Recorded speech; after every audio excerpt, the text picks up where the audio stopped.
Oh, come on, Dad. No! The last time I left you alone, you trashed the entire house with that party. You've shown you can't be trusted as an adult, so I'm going to have to treat you like a child. Yeah, but hiring a nanny's a bit much. She comes highly recommended. And remember, do everything she tells you. Come on, Dad, this is embarrassing. You brought it on yourself. Ah! Here she comes now.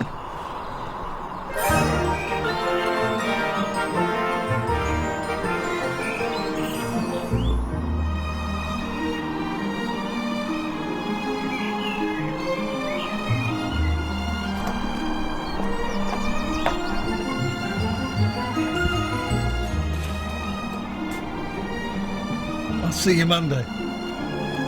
It's not.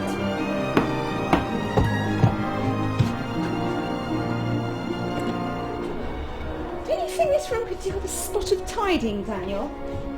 Not really. I mean, it looks alright to me, but... Oh, Daniel, don't be scared of a little hard work. In every job that must be done, there is an element of fun. Just find the fun and snap, the job's a game. Yeah, but tidying a room's never really much fun. And did you just float down from the sky?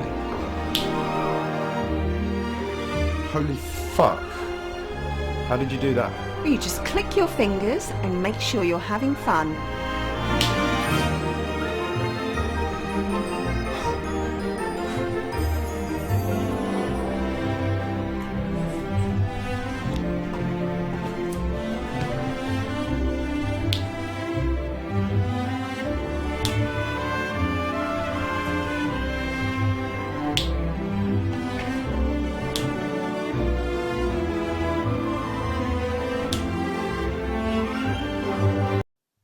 Okay, welcome to another edition of Radio New Manchester.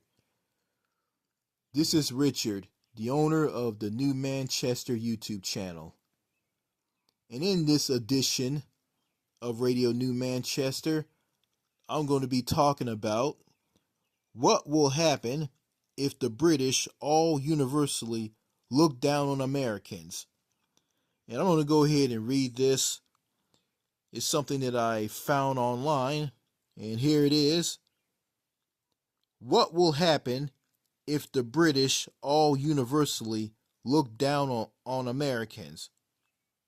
Or to be specific, what will happen if the British all universally look down on all Americans? Okay, it reads as follows. If the British population universally look down on Americans, it will likely formalize and intensify the existing cultural tensions already observed in online discourse, rather than causing a massive geopolitical collapse. The relationship, often described as a rebellious little sister versus disapproving parent, dramatic, will shift from banter to formal cultural friction. Here is what will likely happen based on current viewpoints. Number one, intense cultural and social friction. Constant condescension. British public discourse will likely focus heavily on mocking American politics, imperial habits, and an obsession with patriotism. Mockery of language. The view that American English is inferior or not real English would be universal rather than limited to online forms. The Karen effect. Interactions would become shifted, with British people treating Americans with a polite, cold, or shushing attitude to discourage perceived loudness or lack of etiquette. Number two, shifting tourism and economic impact. The tourist trap avoidance. Americans visiting the UK would likely feel less welcome, potentially leading to a decrease in U.S. tourism to the UK or an increase in friction at tourist sites. Shame culture. British retail staff and locals might take more opportunities to openly criticize American fake enthusiasm, tipping culture, or gun views, making tourism unpleasant. Number 3, media and digital impact. Anti-Americanism in media. British media would increase content focused on savoir-faire, finding joy in American mistakes. Online warfare. Social media platforms would become significantly more hostile, with Brits frequently taking the piss out of American social issues and popular culture, e.g., Kardashians' guns. Number 4, limited geopolitical impact. Resentment of influence. While popular option would be universally negative, it would likely wouldn't immediately break the official diplomatic alliance, NATO, intelligence sharing, because the special relationship is usually maintained by officials, not the public. Shaking the mirror. It might, however, cause the UK to finally stop comparing itself to the US and focus on its own post-imperial identity. Why this is unlikely to happen totally. Current evidence suggests this is not the reality. While many Brits are critical of American politics and gun culture, many also appreciate the friendliness of Americans, and the views are often described as being held by a vocal minority online or a matter of taking the piss rather than genuine contempt. Okay, all right. Yeah, yeah, I'm aware that British people make fun of how Americans talk. Yeah, okay, they make fun of how Americans talk. They put down American English. But all British people aren't like this. I could be wrong. But I bet you $100 or £100 or £200. I bet there's someone from Britain listening to this audio recording that I'm doing for Radio New Manchester. I bet someone who's listening to how I'm talking, I bet they're making fun of how I'm talking. So yeah, that's right, someone from the United Kingdom of Great Britain and Northern Ireland is listening to me talking and making fun of how I talk. Yeah. You know something? I'm going to say this. If it wasn't for Great Britain, my country, the United States, wouldn't exist. Because the United States was born out of the 13 British colonies, which was connected to Great Britain through the British Empire. Yeah, you know the story. Those people in those 13 colonies hugging the east coast of North America rebelled against Britain over high taxation. Yeah, dumping tea into the Boston Harbor and rebelling against the British and defeating the British in the American Revolutionary War. And after that, all 13 colonies came together to form the very country that I'm living in today. Yeah. So yeah, and okay, I'm gonna find something in here. Okay, no. see. I'm going to read this. British public discourse will likely focus heavily on mocking American politics, imperial habits, and obsession with patriotism. Okay, yeah. Yeah. The British mock American politics, imperial habits, and an obsession with patriotism.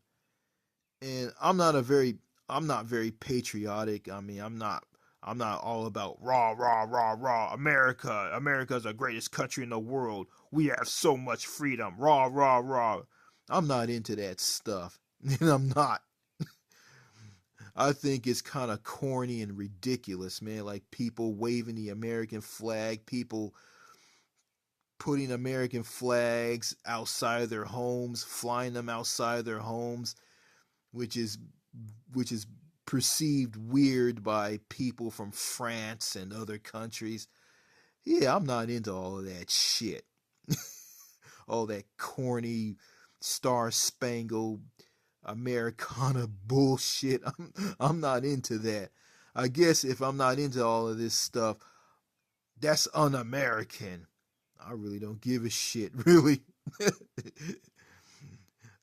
I just laugh at this stuff. I think it's funny to me. You know, yeah. To me, I view Americans who fly the American flag outside their home, it's just downright ridiculous. It's like a freak show. It's like you see a bunch of white people in a parade marching down the street, waving American flags, and dressing up like the founding fathers, and they dress up like, women dress up like the Statue of Liberty. I think it's silly, and you got people who are doing this shit at these No King rallies. Yeah. Yeah. So oh, okay.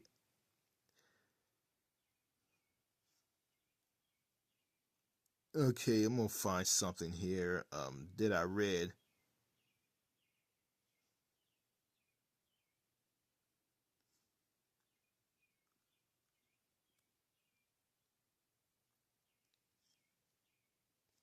Okay. Yeah. Okay, the tipping culture. Yeah, Americans like to tip, like to tip people at restaurants. Giving people a tip, giving people, leaving money on the table at a restaurant after eating the food and leaving. I'm not into tipping. I don't like tipping. I don't care for tipping, and I don't tip at all. I don't do that. Yeah, like,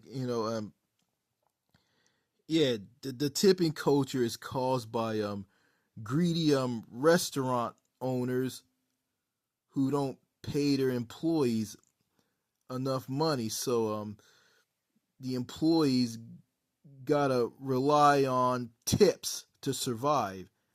And I think that these greedy restaurant owners need to stop hoarding money and start paying their staff more money, start paying them a little bit more, so they don't have to rely on tips. And there's no reason for the American public to be leaving money on the table at restaurants through tips. British people treating Americans with a polite, cold, or shushing attitude to discourage perceived loudness or lack of etiquette. British people treating Americans with a polite, cold, or shushing attitude to discourage perceived loudness or lack of etiquette. Yeah, let's see. Okay, a British person.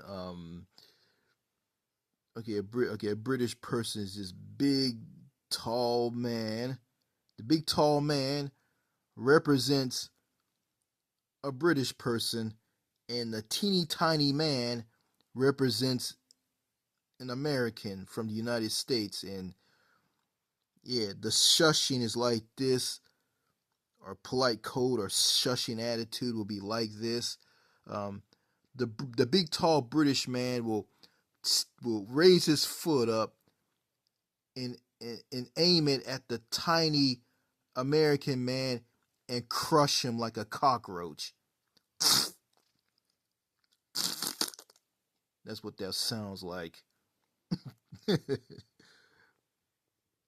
Yeah, yeah, that represents the British people treating Americans with a polite code or shushing attitude to discourage perceived loudness or lack of etiquette. British media will increase content focused on finding joy in American mistakes. Yeah, finding joy in Americans making mistakes. I think that will be a thing. Will that bother me as an American? No. If the British all universally look down on Americans, look down on all Americans. Okay, if this happened in real life, I probably wouldn't be going to the United Kingdom. Yeah, it'd be kind of like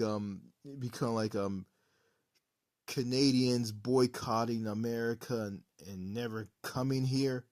Yeah, Canadians boycotting the United States by not coming to the U.S. and going on vacation / holiday and going to other countries. Not going on holiday / vacation to the U.S. and just going to other countries on holiday / vacation. Yeah, avoiding the U.S. completely. Yeah, I think Americans, and myself included, we wouldn't be going to the United Kingdom if all the British people in the United Kingdom of Great Britain and Northern Ireland started looking down on all Americans, looking down on them. Yeah. Mocking American politics, imperial habits, and an obsession with patriotism, viewing American English as inferior, treating the Americans with a polite code or shushing attitude to discourage perceived loudness or lack of etiquette, openly criticize American fake enthusiasm, tipping culture, or gun culture, finding joy in making fun of American mistakes, making fun of Americans making mistakes, frequently taking the piss out of American social issues and pop culture, Kardashians and guns. All of this will lead to Americans visiting the UK. It will make them likely feel less welcome, potentially leading to a decrease in US tourism to the UK or an increase in friction at tourist sites. All of this will cause the UK to finally stop comparing itself to the United States and focus on its own post-imperial identity. Yeah, stuff like the United Kingdom leaving the EU back in 2020 through Brexit. Yeah, and that will make the United Kingdom focus on the mistakes it has made throughout the years. I don't know. In all of this, I think the British people would change their ways. I mean, they'll question all the things that they do, and they'll start to change and become better people. Yeah, and all of yeah. After they well, when they start bashing Americans and looking down on them and bashing them on everything from culture and how the English language is spoken. Yeah, that would be something. And speaking of that, King Charles III and his wife Camille are coming to the White House in Washington, like somewhere in this month, April, to visit to visit Donald Trump. And I don't think King Charles III should be coming to the United States over during Donald Trump raging a war with Iran that that drove everything in the US to driving everything in America to be so expensive. Everything's going through the roof. Yeah, the tariffs and that war Iran is making everything in the United States expensive. And during the United States' during the US's war with Iran, I think King Charles III should be coming here. He should just stay in the UK, England, or just go visit other countries, visit with other world leaders who are against the war in Iran. Yeah, people like French President Emmanuel Macron, Spanish Prime Minister Pedro Sanchez, Mexican President Claudia Sheinbaum, Canadian Prime Minister Mark Carney, yeah, the banker Prime Minister in Canada, or Volodymyr Zelensky, the president of Ukraine. Yeah, the king should be meeting with these people instead of Trump in the White House. British people looking down on all Americans in a universally way. If this happened, I wouldn't be shedding a tear. I wouldn't be getting upset. I wouldn't care. Because, the United States deserves to be looked down upon by any country, including the United Kingdom. Because this country is nothing more than a hell in a handbasket.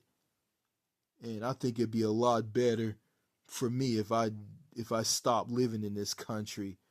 Yeah, if I live if I live in France or Belgium right now, and the British started looking down on all Americans in the entire United States, yeah, I'll be enjoying this.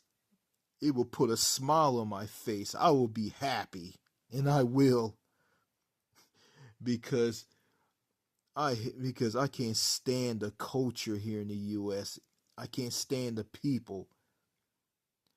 Now, don't get me wrong. I don't think all Americans are terrible. You got some good Americans out there. You got Americans who live in other countries, who left the United States a long time ago, and they're moving to other countries. And right now, you got Americans who are leaving the United States and moving to other countries.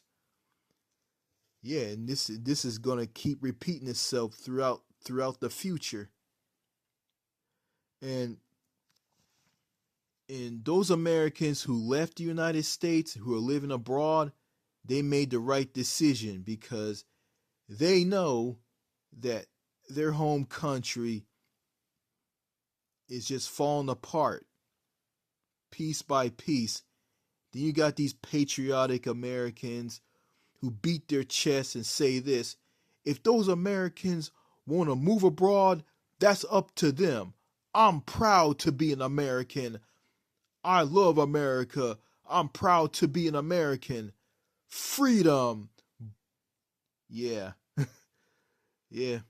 Well, those Americans who live abroad, they don't have their heads up their asses like you do. And I hope the British look down on people like you. And I hope they do. Look down on you, make fun of you, make fun of how you talk, you being patriotic and everything about you. I hope those British people all universally look down on you. And that will put a smile on my face. And yeah, yeah. And I'm going to say this, seeing how the United States is right now, I'm going to say this. We fucked up when we left England. All right. That's all I got to say in this audio recording. More videos to come on this channel.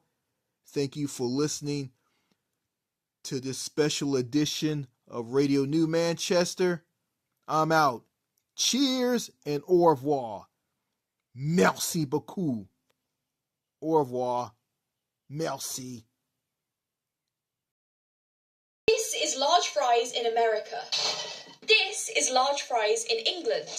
Both from the same company, yet the portion sizes are absolutely astronomical in America compared to England. Looking at the ingredients of the American one, they put randomly beef powder in it. In England, there are 3 ingredients: potato, oil, salt. In the American one, vegetable oil blend, dextrose, sodium acid, pyrosulfate, and salt, and beef flavour. So what I don't understand is how the same company is selling the exact same thing that are quite simplistic to make, it's just fries. They're adding so many complicated ingredients into the American one. UK one has 19 grams of fat, the American one has 24 grams. Carbs, the American one has 66 grams, British one has 60. UK one has 0 grams of sugar. US one has 1 gram of sugar, randomly. I just don't understand how they can get away with putting in so much random things in the ingredient list. Why is there beef flavouring in a potato? And unless you actually look at the ingredients, you wouldn't know. And if this were America, it would be full of people doing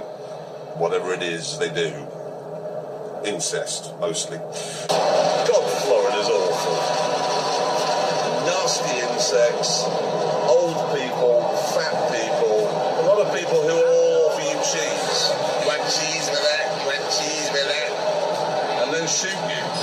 It also says it has a completely flat belly, the only thing in America that has. Yes, all right. Good news for rural inbreds this week. Hummer, the people who make those enormous pseudo-military off-roaders, this sort of thing, they have come out with a new range of aftershave and smelly stuff. There it is, Hummer. It's the first name that springs. Would you have a look at that? There you go. Yeah. It's nice. When you open the top, listen to the sound. Yes, exactly. Ode to ganja. Guaranteed not to repel your sister. Yes. Well, you say it was a holiday, but actually it was a fly-drive holiday, so it wasn't a holiday at all, because, of course, you get to the car hire desk, and there's the gormless man with the spiky hair, and he types War and Peace into his computer for 16 hours, and then he doesn't know where England is, and he steals your driving licence, and then he directs you to a car park where your car isn't. Is it? You see, the problem is that the Americans aren't good on colours, and so you pay a fortune for the damn thing, and they say you can have it in red, white, black, yellow, or blue. What do we think? Steady. It's only just quickly, okay? News from America, land of the free. They've announced in Florida that it's now legal. That's legal for bikers to ride their motorcycles without a crash helmet, as long as they can prove they've got $10,000 worth of health insurance. Well, that's just stupid. Apart from anything else, what's the point of insuring Americans' head? There's nothing in it. Yes, Miami, home to all the most successful drug dealers this year's Mr. Big Mac, and Silicon Valley. All very glamorous. I was in America a couple of years ago filming at this tech place in Texas, which is the biggest car dealership in the world. The frontage is a mile long. And I said to the guy who owned it, "What do you sell here?" And he went, "We sell a lot." And he mispronounced every single one. I go, Hyundai, Mitsubishi, Toyota, Nissan, Jaguar, BMW. Every single one of them was wrong. And you call it Hyundai. I prefer Hyundai. I agree with you. The Americans are very bad at some things. They can't say aluminium. And they can't win a war without our help. But... Whose stinky brat is this?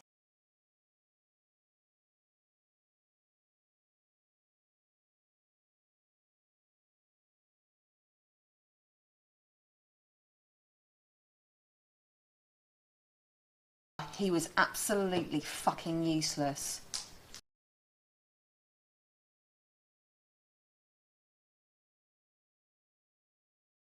Piss off, you grassy little wanker! This is why England is the best place on planet Earth, because name me another country that has a better food combination than this. Piece of toast, dunk it in a cup of tea, just like so. It's one of the best tasting things. I don't know why it is, but it is. And I hate it when people say, oh, British people still eat like World War II is going on. Well, I'm so sorry. If the food worked then, baby, it's gonna work now. Do you know what I mean?